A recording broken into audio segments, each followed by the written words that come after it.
So I've just been stopped with by police again. I was told that in the forest here, somebody gave a call that I was trespassing on people's property. Um, I'm not sure what that looks like, but the police officers look at my document and he's in his car verifying everything. You can see that's the light blinking in my mirror.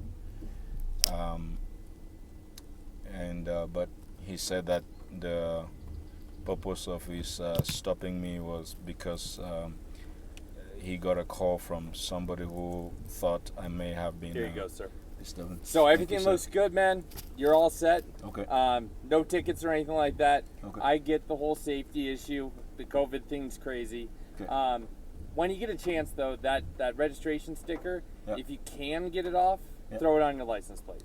If Okay. you can't get it off, just wait until the DMV opens and get a new one when you can. I think it's like a $5 fee or something like that. But Okay. yeah, you seem legit to me. I don't know why someone was complaining, but Thank Yeah, you, good. officer. I appreciate it. take care. Yeah. So that was the officer, and I think it's very reasonable, doing his job as legit as he can.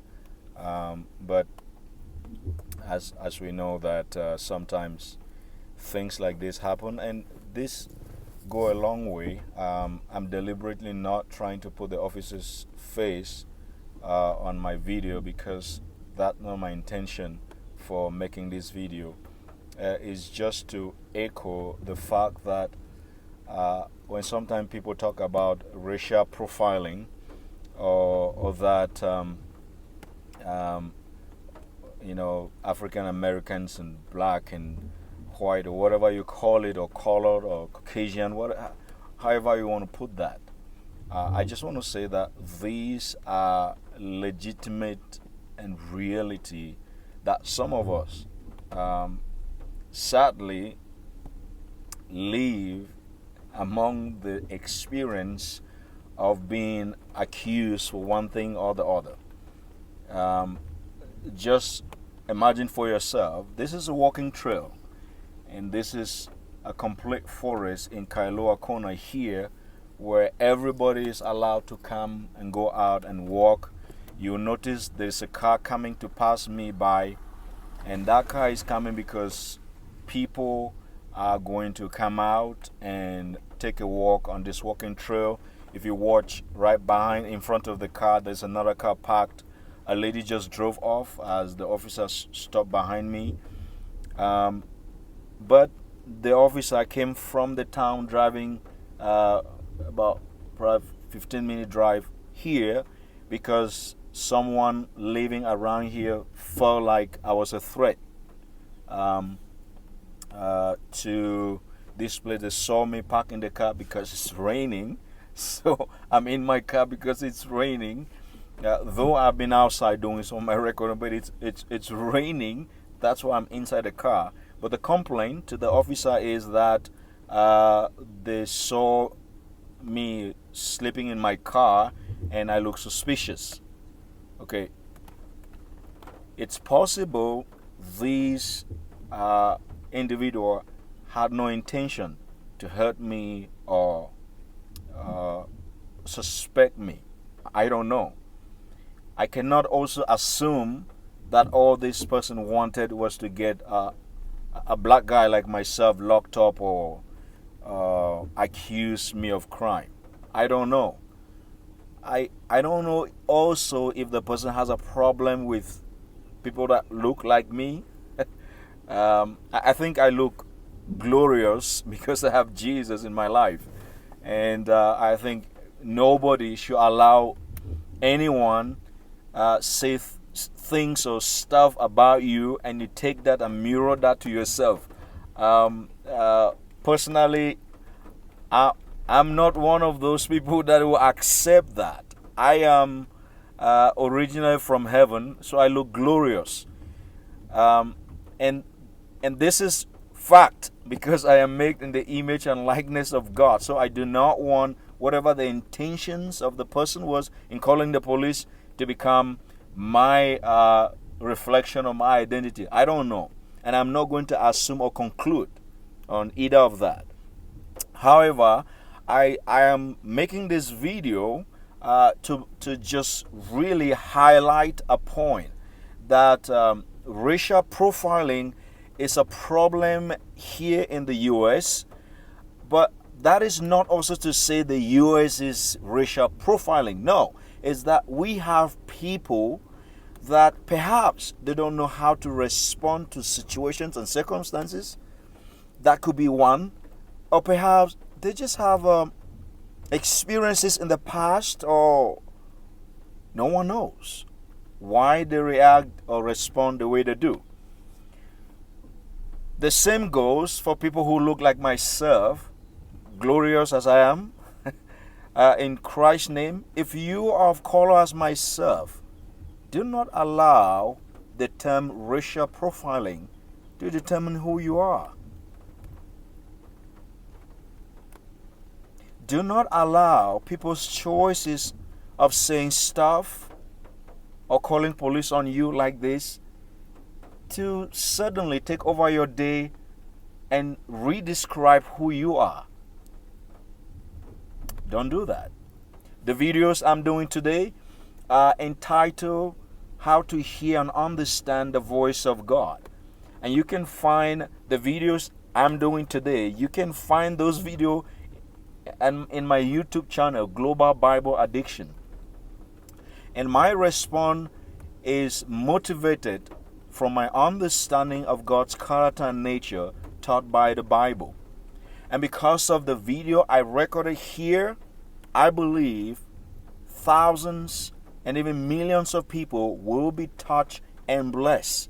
That's more important than shrinking back and stopping what I came here for and just get, really uptight about someone make a phone call again.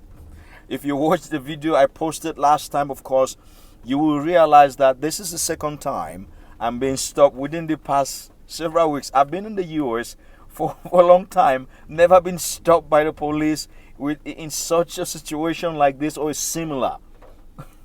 But in the past few weeks, can this also sometimes tell us that not everything that happens is natural? There's a spiritual attack in things like this.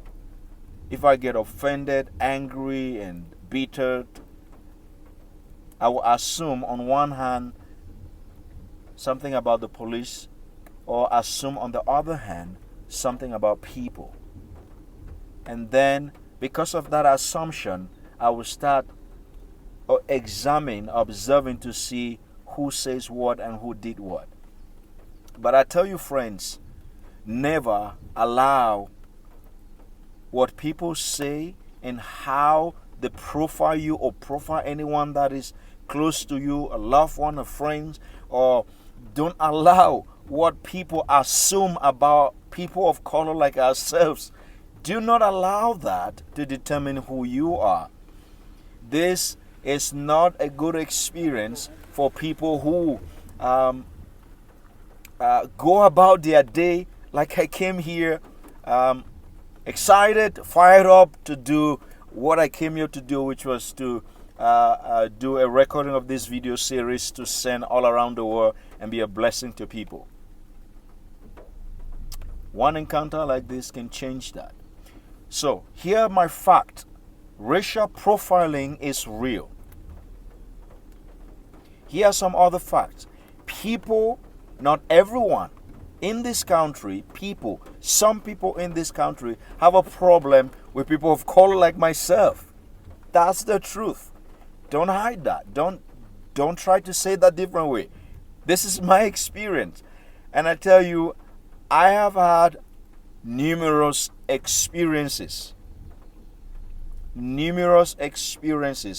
of being biased because of where I'm from or how I look. Numerous of them. But on this video, I will not be recounting that. I will be making a separate video to re-examine. I also wanted to let you know that the first police that stopped me in my first video, that police that stopped me actually was against the protocol stipulated by the state. And I was quiet and responded to this incredible police officer that just talked to me now, and he understood. And suddenly I say, yeah, I understand that, and left, because by the state of Hawaii, I'm not supposed to have renew my safety expiration that expired in February when they closed the office just as I got back from my trip to Africa. Now, friends, if I had assumed that the police in Hawaii are racial profiling, that would affect this amazing police officer who, without me mentioning that, he actually reminded me he's aware of that. The other police officer who crossed over the road, followed me, parked behind me, and you understand the experience, is one among many.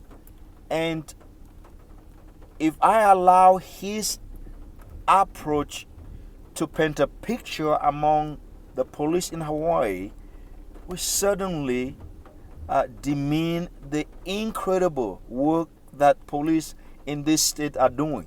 I believe that the police in Hawaii are doing incredible work. But it's sad that among these incredible heroes, some people might just have a problem the way we look. And again, that is not who we are. And I can also say this, that's not also who that police officer is. So I will give fact about him, about what happened on that day, just to show people make mistakes, but people also deliberately do stuff with intention to hurt. However, our response and reaction should never fuel or take a stand to create more pains or more confusion. This is the reason why I'm making this video, to say it's happening to me right now. I just went through it right now, and it doesn't feel nice. I've gone through it many times in different approaches, not necessarily with police. It doesn't feel nice. But if we choose not to retaliate, walk in the spirit of forgiveness, asking God to heal our hearts, and rejecting every negativity and negative identity that is being placed or profiled on us, then we stand a better chance to breaking that yoke. Also, when we speak out, let's speak out the truth in fact, and in our speaking out, let us make known that we stand to declare that some people have a problem and we still love them, and know that Jesus can change anybody. Jesus can heal anyone. And Jesus is healing the United States of America. And one day, we won't have to deal with this again.